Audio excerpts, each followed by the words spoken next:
সর্ব ভক্তদের মনের বাঞ্ছা মনের বাসনা পূর্ণ করার জন্য কত জায়গা থেকে কত গ্রাম থেকে কত দেশান্তর থেকে এখানে ভক্ত সমাগম হয়েছিল কত আনন্দ কত প্রেম তাই কিছুক্ষণ পরে যার যার ঘরে যার যার কাজে যার যার দোকানে যার যার ব্যবসায় যার যার দেশে সবাই ফিরে যাবে শূন্য এই ভূমি পরে থাকবে যেভাবে এই আনন্দের বাজার কিছুক্ষণ পর ভেঙে যাবে সেভাবে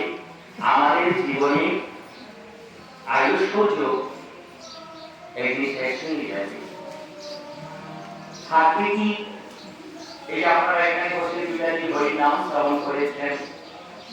এখানে বসে গৌর কথা কৃষ্ণ কথা শ্রবণ করেছেন এইটুকু আপনার সম্বল আপনার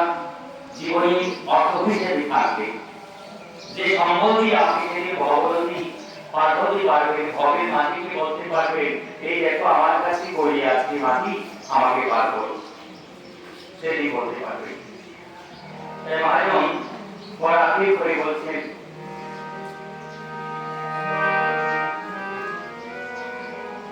আজ বুঝিরে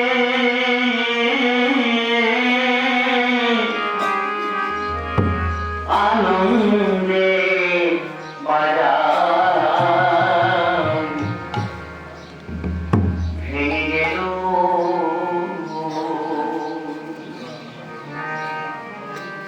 আমার হইতে না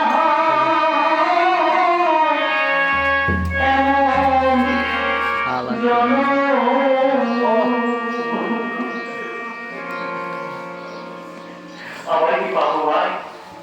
এমন সুন্দর বালকের জন্য দেখুন না কত সুন্দর দুটি হাত পেয়েছি কত সুন্দর দুটি চোখ পেয়েছি কত সুন্দর দুটি পা পেয়েছি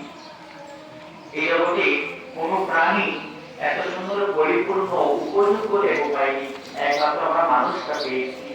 কেন পেয়েছি এই সমস্ত অঙ্গ প্রত্যঙ্গ আমাদের ভগবান দিয়েছেন তার সেবার জন্য তাই জীবনটা ঘুমে ঘুমে বৃথা কাজে আমরা জীবনটা পার করে দিলাম প্রতিদিন একটা নবসূর উদিত হয় পশ্চিম দিকে অস্ত চলে যায় সেই সূর্যদেব আমাদের জানিয়ে দিচ্ছেন দেখো দেখো তোমাদের একটা দিন আমি স্মরণ করে নিয়ে গেলাম এখনো তার আশায় বসে আছো প্রতিদিন সূর্যদেব আমাদের জানিয়ে দিচ্ছে ঘুরে হচ্ছে নষ্ট যাচ্ছে এভাবে আমাদের দিনও একদিন অস্ত ধরে যাচ্ছে ভাই একদিন আমারও এত সুন্দর চোখি আর দেখতে পাবো না এত সুন্দর হাত আর বসে না পা বসে না অবশ্যই যাবে তখন অন্যের উপর নির্ভর করে আমাদের ভাবতে হবে যাদের জন্য সর্বস্ব দিয়েছেন তারাও আমাদের দূর দূর করবে একদিন সেবা করবে দুদিন সেবা করবে 3 দিনের মাথায়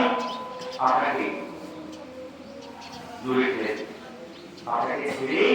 চলে যাবে তারপর আপনাদের সম্মুখে তো অনেকেই আছে আমাদের সমাজে অভাব আছে তাই বলছেন আমার কয়েকটি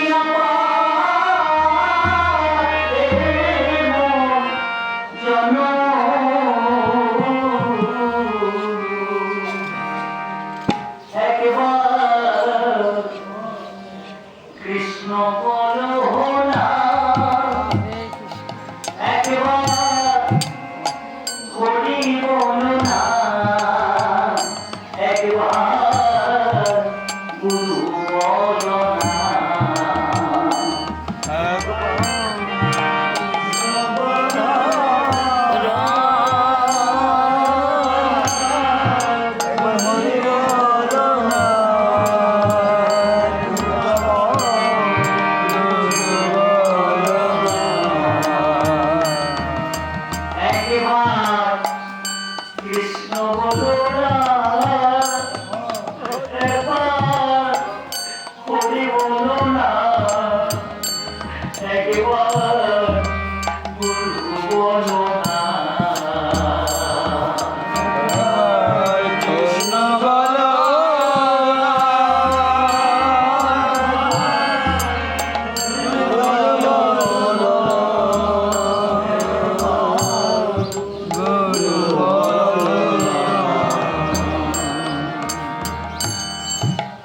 হাসি খুশি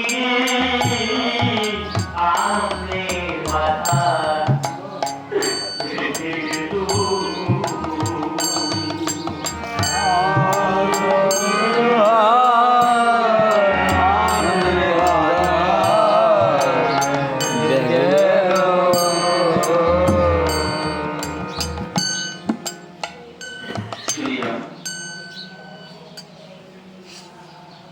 আমরা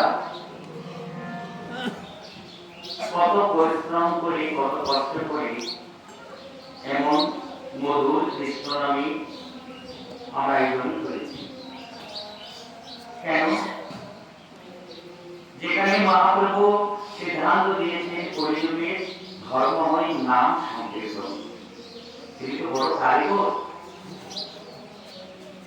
তিনি বুঝতে পেরেছেন আমরা কলির বিপালিত জীবন আমাদের দ্বারা কোনোটাই পরিপূর্ণতাভাবে সম্ভব হবে না।